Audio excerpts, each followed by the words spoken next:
오늘 저희들이 함께 읽으신 디모데후서 3장 1절에서 5절의 말씀을 가지고 지금은 말세에 고통하는 때입니다 라는 제목으로 우리 잠시 은혜를 나누겠습니다. 디모데후서 누가 쓴 편지입니까? 바울이 쓴 편지입니다. 바울이 가장 사랑하는 그의 제자 디모데에게 쓴 편지고, 또 특별히 바울이 남긴 거의 마지막의 편지가 아니냐라고 얘기가 되어지는 그런 편지입니다. 디모데는 에베소 교회의 목회자로 있었습니다. 에베소 교회, 우리 사도행전 주일날 이렇게 나누고 있으니 얼마나 중요한 교회인지 아시죠?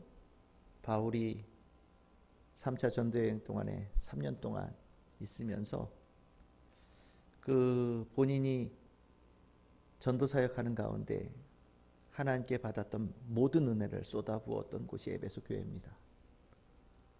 어둠의 권세를 물리치기도 하고, 또 그것을 통하여서 바울은 굉장히 큰 복음을 전하는 자신감을 가졌던 교회였습니다. 중요한 교회이다 보니 바울은 자신의 가장 사랑하는 제자 디모데에게 그 에베소 교회를 맡겼던 거죠. 이 디모데 편지를 이렇게 보내면서 바울이 아마 이 안에는 자기 제자에게 하고 싶었던 굉장히 중요한 말들을 정말 한 단어 한 단어에다 깊이 담아서 넣었을 거예요. 근데 오늘 그 권면하는 내용 중에 오늘 이 내용이 굉장히 저는 오늘 본문을 읽으면서 깊이 와닿았습니다. 1절입니다. 너는 이것을 알라. 말세에 고통하는 때가 이른다. 이렇게 얘기합니다.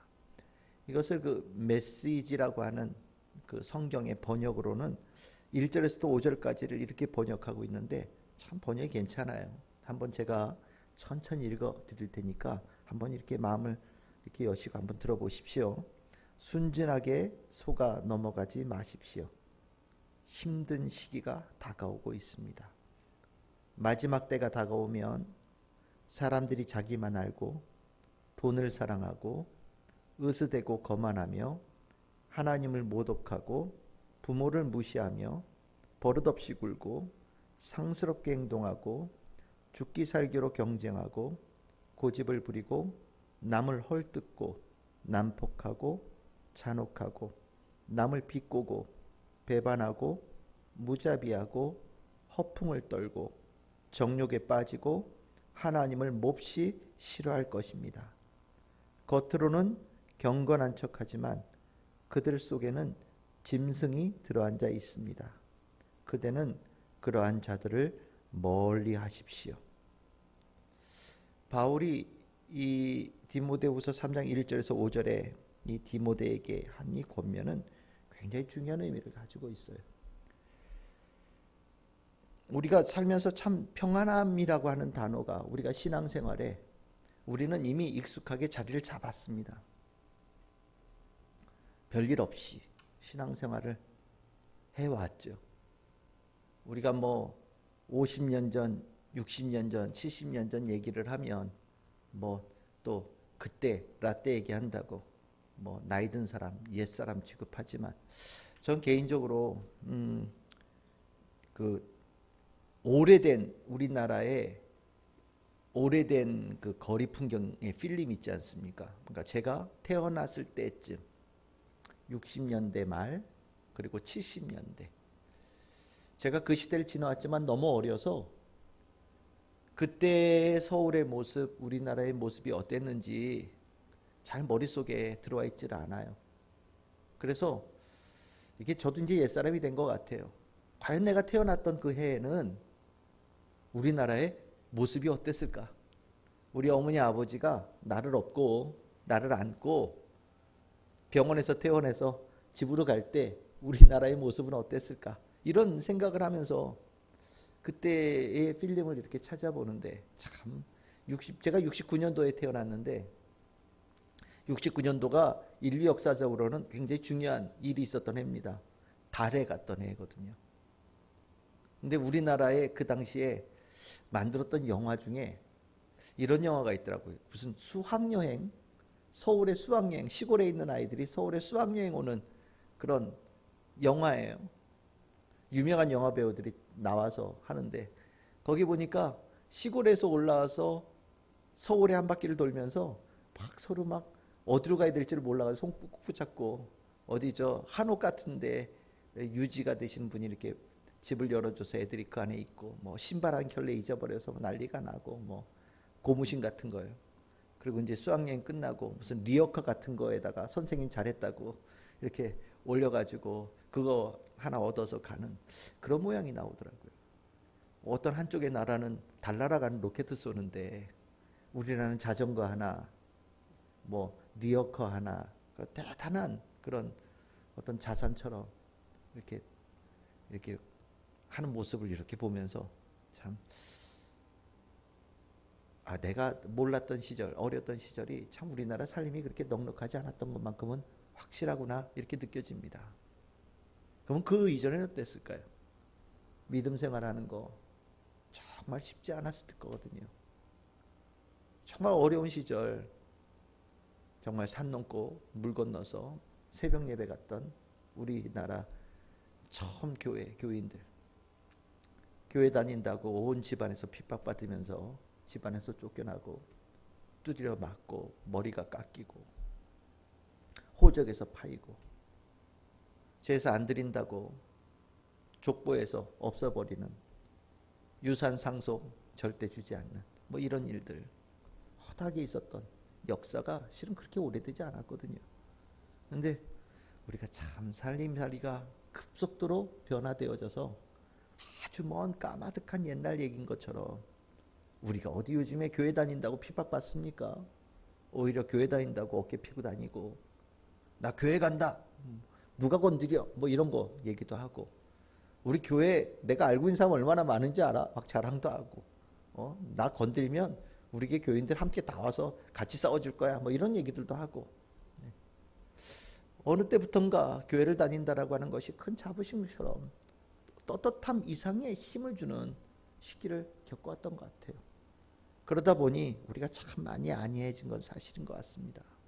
넉넉하고 편안하고 교회들마다 사람들이 가득가득 차고 찬송을 부르고 말씀을 나누는 것에 전혀 거리낌이 없고, 밖에 나가서도 전도활동할 때 뭐 특별하게 위해 활동 없는 그런 상황 속. 근데 우리가 지금 이 살아가고 있는 이 시기는 이제까지 제가 살아왔던 믿음의 신앙생활의 편안함의 시기하고는 조금 다른 시기를 갖고 있는 것만큼은 확실하다는 생각이 듭니다. 참 평안하다 보니 우리가 이 시기를 좀 낙관적이고 또 어떤 잘 될 거라고 생각하는 희망이 가득한 부분으로 우리가 좀 보고, 어려운 일이 있더라도 금방 지나갈 거야 라는 생각으로 우리는 지나가고 있는 것 같아요. 우리가 작년에 비대면 예배를 2번 했었습니다. 처음에 할 때 사회적인 책임을 진다라는 캐치프레이즈로 교회에서 먼저 비대면 예배의 이슈를 저는 개인적으로 만들었다는 생각을 가지고 있어요. 그것이 마치 깨어있는 지성과 사회적인 책임을 다하는 모습인 것처럼, 그 예배를 드리는 교회는 반사회적이고 이기적인 모습으로 포장을 해서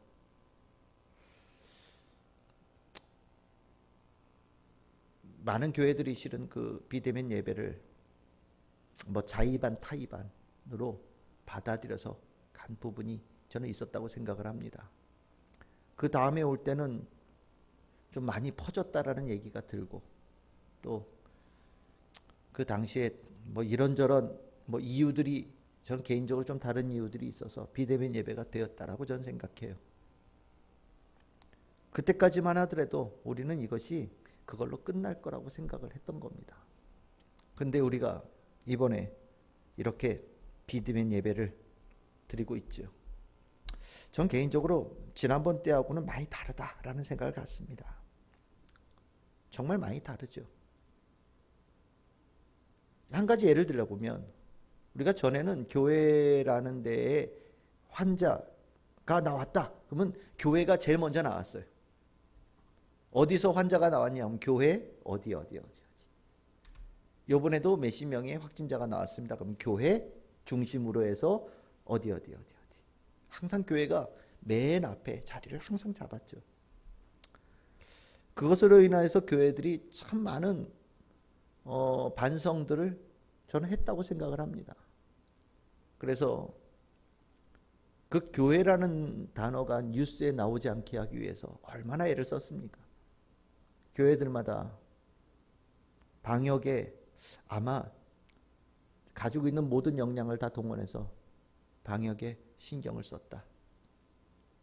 더 이상 뉴스에 어떤 교회로 인하여서 코로나의 방역에 문제가 생겼다는 얘기를 듣기 싫어서 이것이 하나님께 영광이 되지 않는다라는 생각으로 참 열심히 했다는 생각이 들어요. 그래서 저는 올해 들어서 교회에서 나온 숫자는 진짜 얼마 안 되는 숫자라고 저는 생각을 합니다. 그런데 이번에 또 교회에 이렇게 비대면 예배가 됐죠. 이번에는 좀 다릅니다. 전에랑은 교계에서 받아들이는 분위기가 많이 달라요. 전에는 어느 정도 일치되어진 목소들이 나오고 일부에서 예배를 강행해야 된다는 얘기가 나왔다면 이번에는 교회의 연합체 거의 대부분이 예배를 드리는 것에 대해서 옳다라는 얘기를 하고 있습니다. 물론 일부 교회가 이번에는 오히려 거꾸로 비대면 예배를 선제적으로 우리가 진행해야 된다는 얘기들을 나서고 있어요. 그래서 지난주부터 일부 교회는 비대면 예배로 전환해서 예배를 드린 교회들도 있습니다. 근데 우리가 이 상황 속에서 왜 교회가 이 부분에 대해서 이렇게 다른 태도를 이번에 보이는가?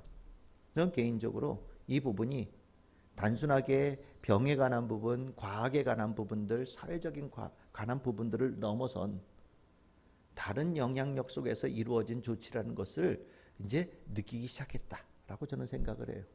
이게 뭐냐? 영적인 문제라는 거죠. 말세에 있는 교회가 당하는 어려움들의 모습을 현재의 모습 속에서 이제 느끼기 시작한다는 생각을 가진 겁니다. 교회가 아니했죠. 편안하니까요. 근데 실은 우리는 평안하다고 얘기할 때 정말로 우리는 깨어 있어야 되는 거거든요. 크리스찬들에게 평안하다라는 단어는요, 죽었다라는 단어하고 똑같은 단어입니다. 크리스찬들에게 영적으로 나 요즘 별일 없는 것 같아 라는 느낌이 들 때는요, 내가 죽었던지 아니면 영적으로 무감각진 존재로 살아가고 있던지 둘 중에 하나예요. 크리스찬들에게 사단은 주일날 우리가 말씀을 나누었듯이 언제나 옆에 있어요. 늘 언제나 성도를 노리고 있고요. 우리는 그 사단과의 싸움을 날마다 해가는 존재예요. 오늘 여기에 바울이 디모데에게 하는 얘기는 바로 그런 얘기입니다. 순진하게 별일 아닌 것처럼 생각하고 넘어가지 말아라. 만약에 그렇다면 큰 일을 경험하게 될 거다. 그러니 베드로가 얘기할 때 그런 얘기했었죠. 근신하고 깨어 있어라. 늘 언제나 경계해야 된다. 이것에 인하여서 교회 안에 하나님과 반대되어지는, 하나님에 반하는 것들이 들어오지 않도록 늘 언제나 깨어서 경계하고 이것을 싸워낼 수 있는 힘을 가져야 된다라고 가르치고 있어요. 세상의 제도를 이끄는 사단은요, 목적이 분명하죠. 하나님과 관계되어진 모든 것들을 무너뜨리는 겁니다. 하나님께서 만드신 것을 무너뜨리고 하나님께서 세우신 영광을 무너뜨리고 성경의 말씀을 거부하고 예수님께서 세우신 교회를 파멸시키기를 원하고 그 일을 통하여서 이 땅에 있는 영혼들의 구원의 길을 막아 놓으려고 애를 씁니다. 그래서 우리가 실은 하나님을 믿고 예수님을 믿어서 축복받은 그 땅이 반대로 얘기하면 사단이 늘 언제나 집중적으로 노리고 있는 부분이에요. 우리가 신앙생활에서 복받은 곳이 어디입니까? 바로 이 교회입니다. 교회는 우리가 하나님 믿고 예수님 믿어서 우리가 이 안전하고 거룩한 공간에서 거할 수 있고 주님을 만날 수 있는 은혜를 받게 되어졌죠. 최고의 축복의 공간이에요. 그래서 사단은요, 이 교회가 그 일을 행하지 못하도록 끊임없이 노려보고 있어요. 또 어디가 있겠습니까? 우리가 주님 만나서 이루어지는 또 하나의 중요한 변화되어지는 공간이 가정이죠.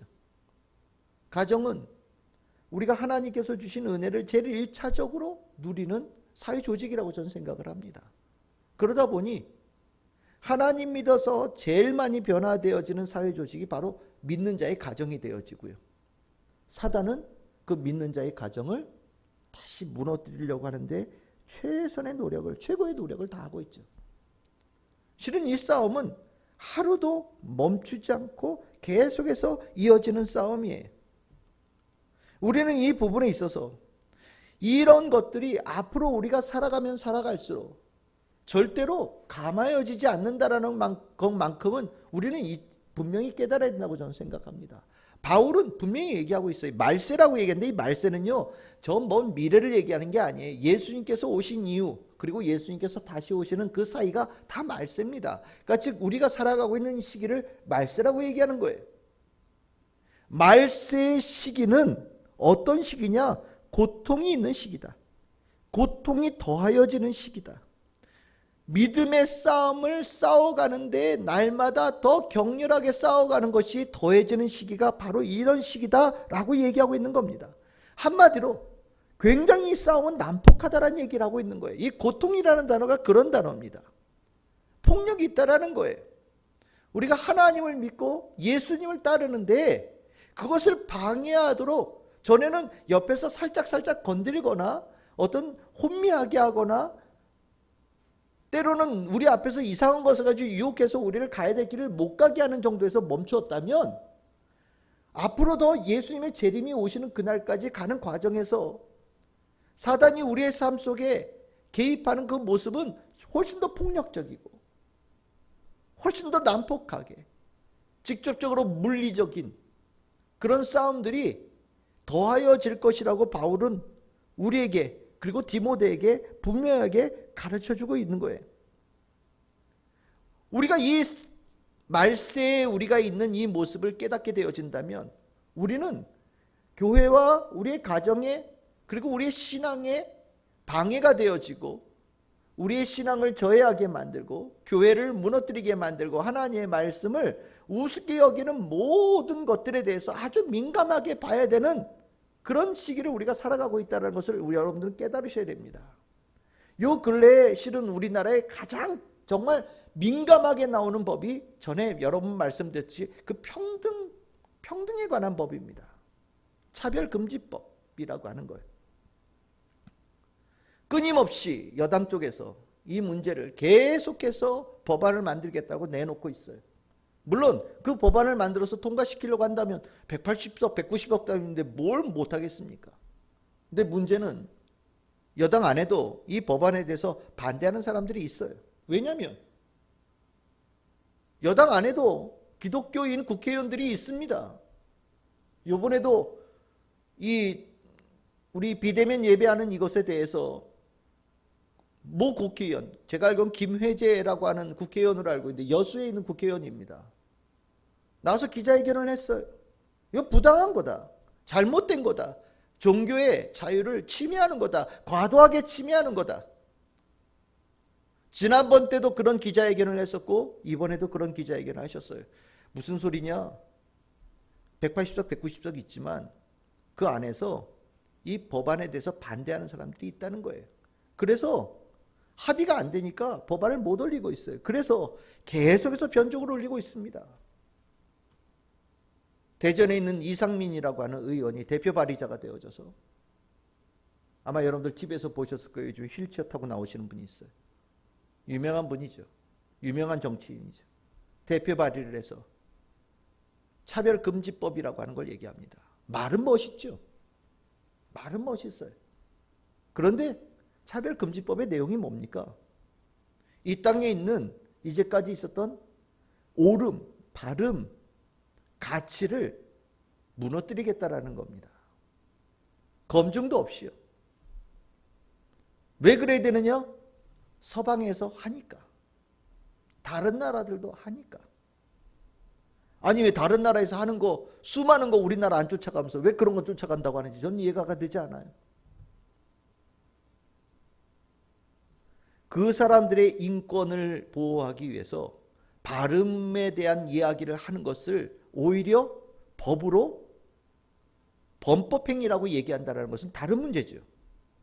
잘못된 건 잘못됐다고 얘기를 해야죠. 잘못된 건 잘못됐다고 얘기를 하지 못하면 그거는 이 나라에 어떤 근간도 없는 겁니다. 그런데 여러분들 인류 역사의 발음, 옳음에 대한 가치를 가르쳐주는 그 기본의 틀이 어디에 있습니까? 바로 종교에 있어요. 거룩한 가르침이라고 하는, 한자로 하면 종교로운 가르침이죠. 종교라는 것이. 거룩한 가르침 속에 모든 가치의 판단의 기준이 종교로부터 나옵니다. 즉 우리가 가지고 있는 성경의 하나님 말씀의 근거에서 인류가 살아온 옳음과 바름에 대한 가치를 지금까지 가지고 왔어요. 물론 그것에 대해서 반대하고 그것에 대해 무너뜨리기 위해서 노력했던 수많은 시도들이 있었지만 수천 년 동안 이 기독교 하나님의 말씀을 가지고 전 세계의 옳음과 바름, 그리고 그 외에 여러 종교들이 가지고 있는 바름과 옳음에 대한 가치관을 덧붙이면서 온 인류는 바름에 대한 가치관을 절대 놓치지 않았습니다. 그런데 무엇이 어떻게 되었는지 몰라도 모든 가치관을 뒤집어 엎으려고 하는 노력들이 나오고 있어요. 부모와 자식도 없습니다. 남자와 여자도 없고 위와 아래도 없습니다. 많음과 적음도 의미가 없고 뭔가 그냥 혼란과 뒤죽박죽으로 만들어 놓으려는 것밖에 저는 느낌이 안 와요. 이거는 문제가 있는 겁니다. 바로 이것이 하나님의 말씀을 흩어뜨리는 거예요. 왜 교회를 미워합니까? 자신들이 하려고 하는 그 차별금지법에 가장 격렬하게 반대하는 것이 교회예요. 기독교이기 때문입니다. 난 다른 종교 왜 꼼짝도 안 하고 암소리도 안 하고 있는지 저는 이해가 가지 않아요.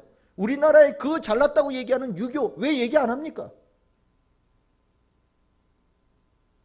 왜 우리나라에 있는 그 어마어마한 철학적인 가치를 뛰어남을 얘기하고 있는 불교 왜 얘기 안 합니까?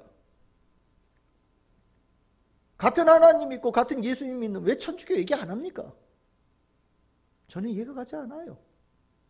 이해가 가지 않죠. 근데 이런 이해가 되지 않는 일들이 일어난 이유는 바로 말세이기 때문이죠. 말세이기 때문입니다. 우리는 지금 정신없이 지나오고 있었어요.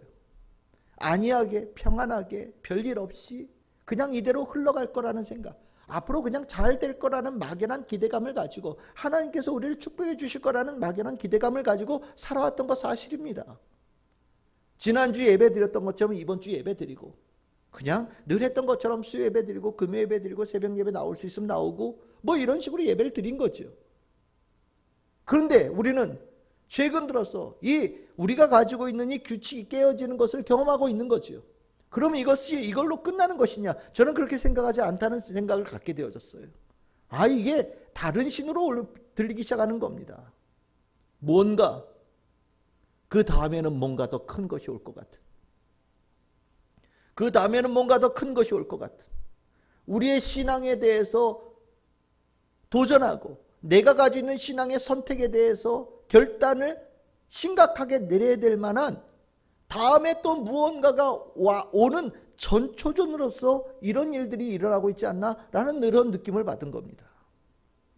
오늘 2절에서부터 4절, 5절까지 나와 있는 얘기들, 다 이 얘기들은 뭡니까? 여러분들 거기에 보시면 여기 이제 우리말로는 잘 표현되지 않는데 여러분들 이렇게 잘 보시면 뭐 하며 이렇게 나오다가 중간쯤에 아니하며 뭐 못하며 이런 거 나오는 데 있죠.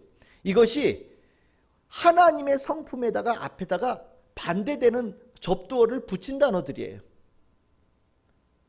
하나님은 어떤 분이십니까? 부모를 공경하라고 얘기했어요. 근데 말세가 되니 부모를 공경하지 않는 쪽으로 가는 거고요.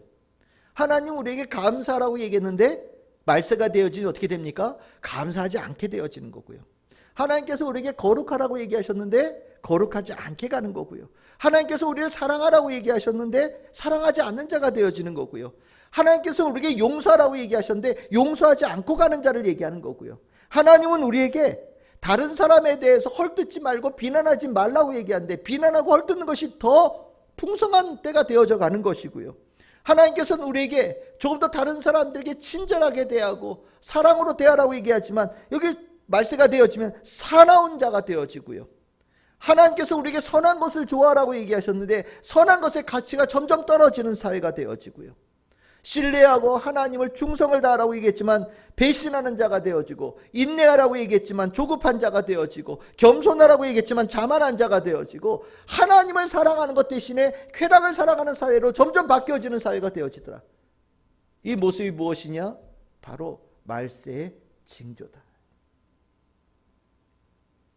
디모데에게 만약에 이런 모습이 보인다면 이런 모습에 대해서 쉽게 생각하거나 안이하게 생각하지 말고 이런 모습이 보일 때 심각하게 또 깨어 있으면서 이 문제를 해결해야 된다라고 바울은 가르치고 있는 거예요. 만약에 이 문제를 해결하지 않으면 에베소 교회의 성도들이 다 무너질 수 있다는 것을 바울은 보았기 때문입니다.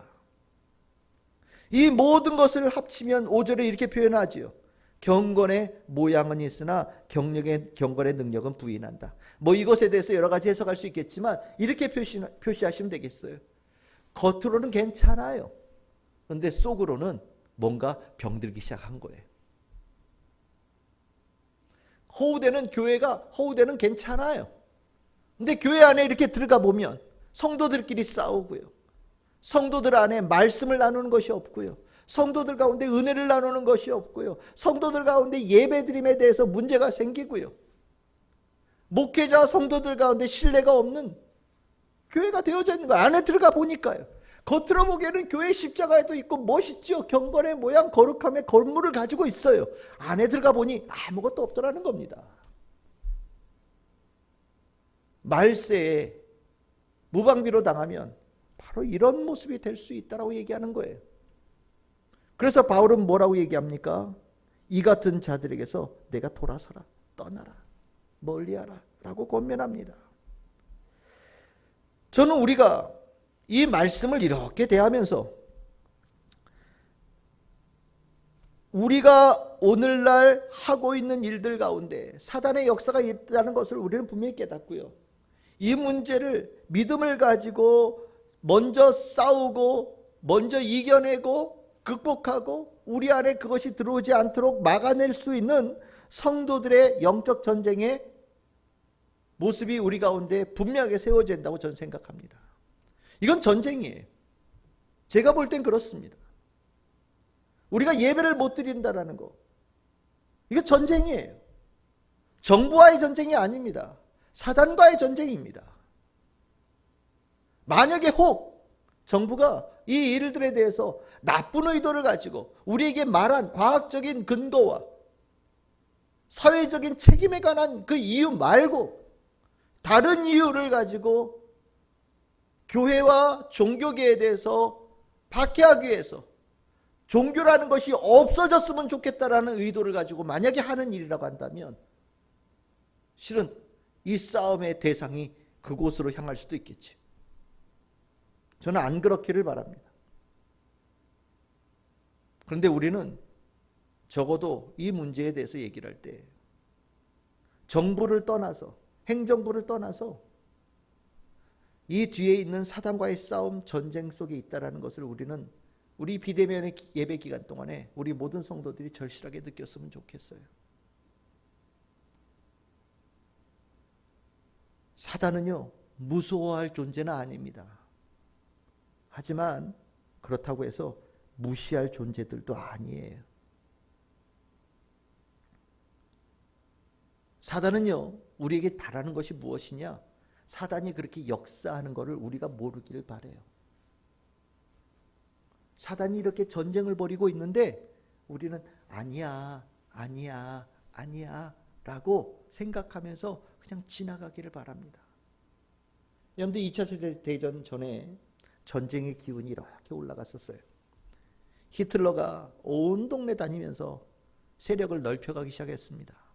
근데 정말 영국이 이 독일하고 전쟁하는 것을 정말 싫어했어요. 웬만하면 피하고 싶었습니다. 전쟁 좋아하는 사람 아무도 없잖아요. 그러다 보니 총리가 독일에 가서 히틀러하고 만나가서 회담을 벌였죠. 그리고 더 이상 영토를 더 빼앗지 않겠다, 확장시키지 않겠다라고 약속 맺고 왔어요. 그런데 히틀러는요, 이 안에 전쟁하겠다라는 계획을 이미 막 가지고 있었죠. 체인벌린이라고 하는 총리는 히틀러가 가졌던 그 전쟁에 대한 욕망을 애써 보지 않으려고 그랬어요. 애써 보지 않으려고. 그리고 와가지고 내가 히틀러하고 이렇게 회담해 왔다고 자랑스럽게 내밀었죠. 근데 얼마 가지 않아서 전쟁 났고요. 그 싸움을 준비하지 않은 대가를 영국이 톡톡하게 치렀죠. 결국 지금 영국이 저렇게 종이 호랑이처럼 되어진 이유가 바로 그 이유일 수도 있다는 생각이 좀 같습니다. 우리가 싸우고 싶어하는 사람은 아무도 없어요. 근데 우리의 의지하고 상관없이 사단은 우리에게 늘 싸움을 걸고 있고요. 요즘 들어서 나오는 이 모습은 단순하게 조금씩 찝쩍거리는 정도가 아니라 본격적으로 전쟁을 걸었다라는 느낌을 받습니다. 여러분들은 어떠십니까? 여러분들에게도 이 지금 상황이 사단이 우리에게 전쟁을 걸었다라는 느낌을 받으십니까? 만약에 여러분들이 그렇게 느낌을 받았다면 우리는 이 싸움을 제대로 맞서서 싸워가야 되는 용사가 되어져야 됩니다. 나는 안 싸우고 싶어요. 나는 비무장이에요. 라고 얘기를 한다면 사단이 그냥 지나가지 않아요. 사단이 지나가면서 짓밟고 지나갑니다. 그에게 생명을 빼앗고 지나가고요. 무너뜨리고 지나갑니다. 비무장은요, 싸우지 않는 사람이 아니라 이미 항복하고 진 사람이고요. 목숨을 사단에게 내어준 사람이에요. 예수님은요, 사단과의 싸움을 피하지 않으셨습니다. 오히려 사단이 있는 곳에 들어가셨죠. 그래서 귀신을 쫓아내셨습니다. 사단의 권세를 쫓아내셨어요. 예수님은 가시는 곳마다 사단이 오히려 무서워하면서 먼저 떠나가는 역사가 일어났죠. 우리가 누굽니까? 예수 그리스도를 따르는 자들입니다. 우리가 누굽니까? 우리는 크리스찬들입니다. 우리 또한 사단과의 싸움에 예수님처럼 나서야 되는 겁니다. 그래서 이 비대면 예배 기간 동안 우리의 이 예배드리는 이 모습은 정말로 비참한 모습이에요. 정말 졌다라고 얘기할지도 모르겠습니다. 하지만 우리 일보 후퇴합시다. 일보 후퇴해서 정말 이 싸움을 기도로 먼저 싸워갑시다. 우리가 조금만 참고 우리가 다시는 교회에 대해서 이 사회와 이 나라가 다시는 이렇게 손대지 못하도록 한 번만 물러섭시다. 그리고 다시는 사단이 우리에게 이런 짓 하지 못하도록 기도로 무장하고 싸워갑시다. 이 싸움을 잘 해낸다면 정말 역사의 기독교계의 가장 치욕적인 단어 중에 하나라고 되어질 수 있는 이 예배 중단의 이 비참함은 다시는 일어나지 않을 거라는 생각이 듭니다.